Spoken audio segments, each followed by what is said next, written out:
Halloween Ends. I liked it. What can I say?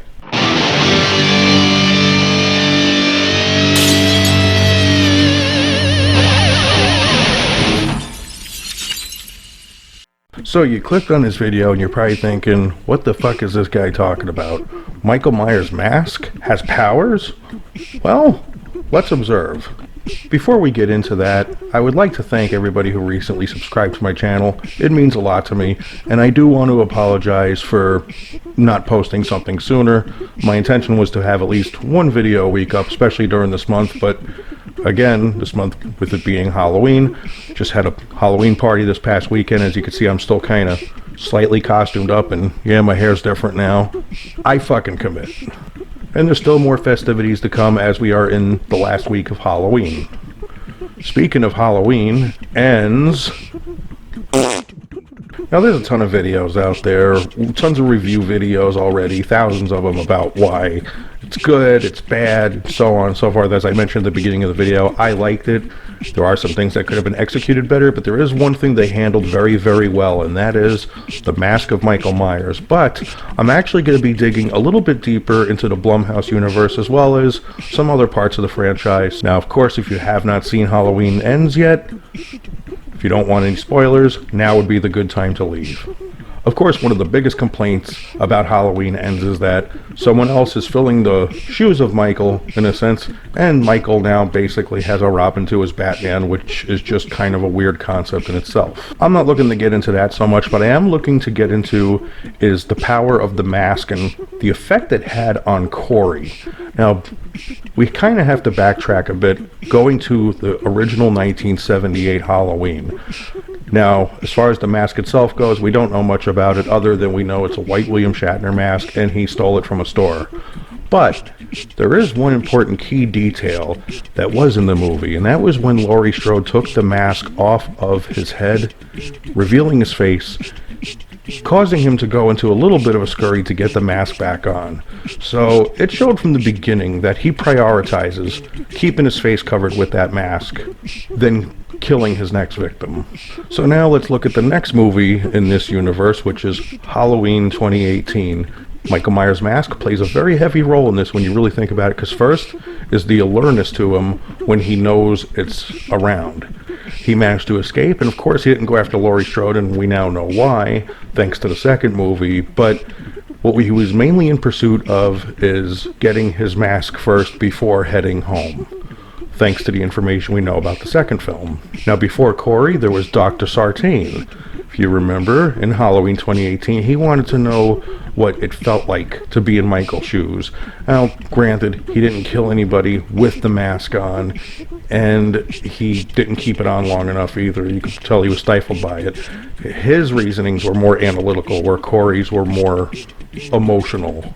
But before Corey, the idea was kind of there. Was it Michael that was evil? Or was it the persona he puts on when he has the mask and when he takes on the shape? And I guess that's ultimately what I'm getting at here is that Michael Myers and the shape are two separate entities. Now, in Halloween Kills, similar to what Laurie Strode did to Michael in the original 1978 film, we have the character of Karen, Laurie Strode's daughter, who removes his mask and sets him up for a trap. And once again, his main priority was getting the mask on his head. And of course, we have Halloween Ends, in which Michael had this exchange with Corey, and seeing the evil in him, it was some sort of psychic link that they had for a moment, or just something he saw in him, or part of him imprinted on him.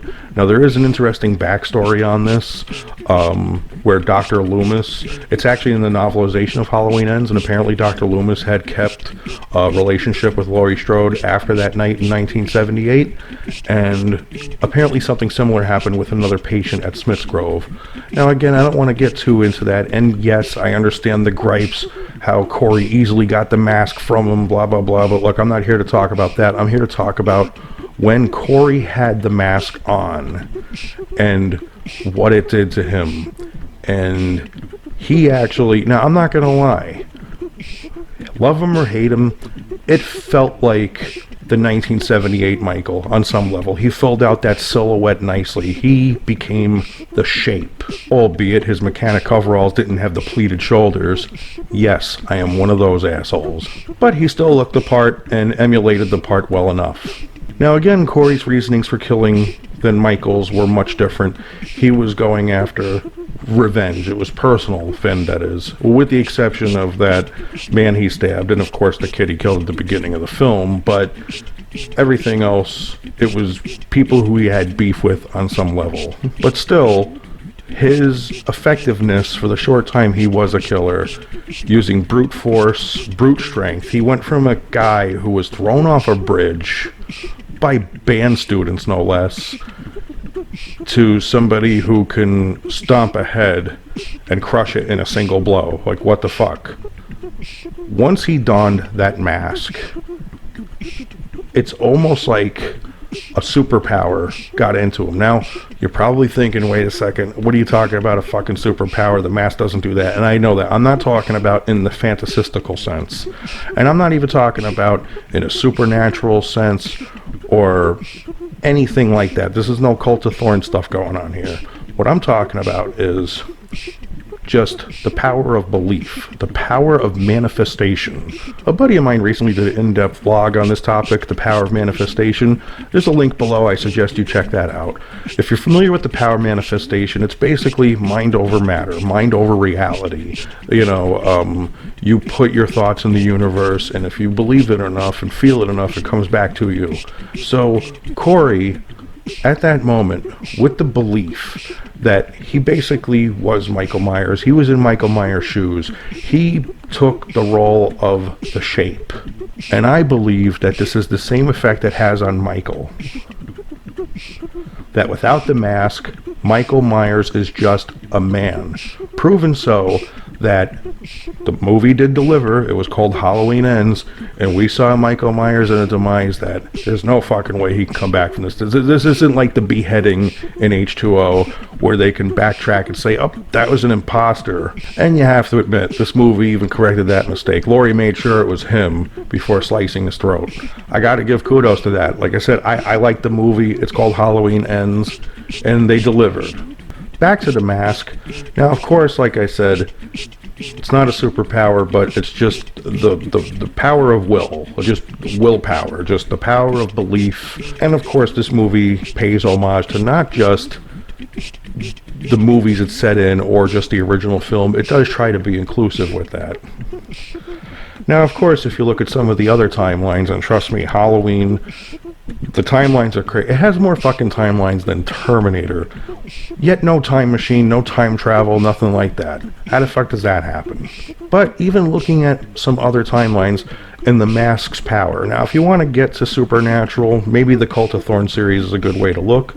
Now, I'm not saying that the mask itself granted him powers, but it definitely shielded him from himself, because with the Cult of Thorn, as we come to learn, was that young Michael was an involuntarily sacrificed to be the vessel of evil, more or less, So part 5, when he takes the mask off, the only time he voluntarily took his mask off, by the way, aside from the Rob Zombie universe, and what do we see? We see a tear coming down his eye, like as if there's something behind there that doesn't want to do this, but is compelled, albeit for as crappy as that was at the time.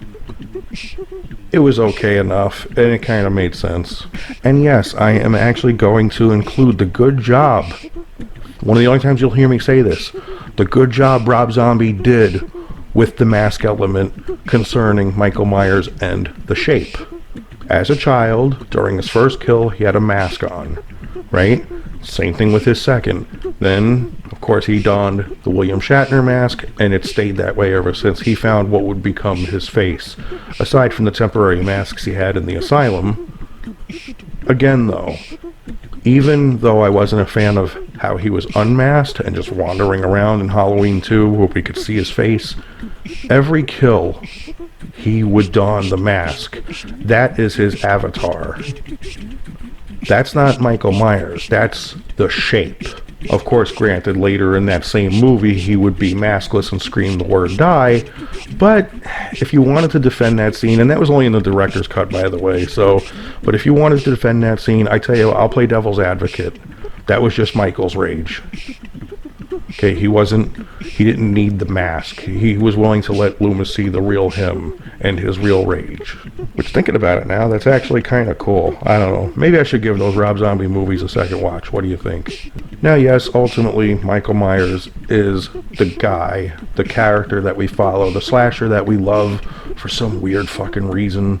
Why anybody would like any of these, albeit fictional killers, but hey, it's what we tune in for. But Michael Myers is much like Batman in the same sense, with the power of manifestation. Batman, Bruce Wayne, dons the cowl and the cape, and he becomes something more, something that is beyond a man.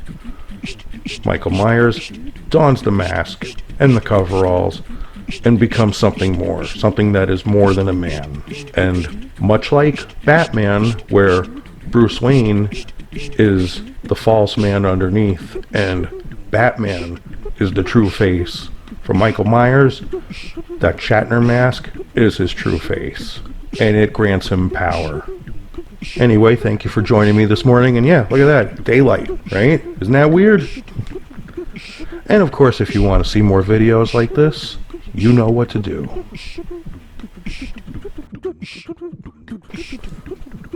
I almost forgot. The masks in Halloween 3 legit had powers. Yeah.